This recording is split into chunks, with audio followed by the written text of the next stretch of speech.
Na polisi wametumia vitoza machozi na risasi kutibua mkutano baina ya waendeshaji bodaboda na aliyekuwa seneta wa Kakamega Boni Khalwale katika eneo la Shinyalu, uwanja mdogo wa ndege wa Kakamega. Seneta huyo alikuwa amefika eneo hilo kulalamikia hatua ya waziri wa ugatuzi Eugene Wamalwa kuzindua shughuli ya kusambaza chakula cha msaada kwa waathiriwa wa mafuriko, hafla iliyofanyika jana katika uwanja huo wa ndege.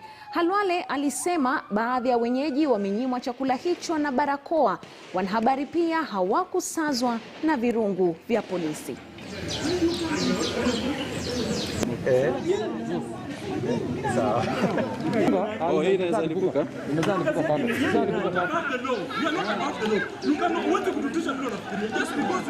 Hatuwezi kubali kwamba wanasiasa ambao wameshindwa kuwa karibu na wapigaji kura wawapatie nafasi ya kumpatia mask badala ya kumpatia chakula.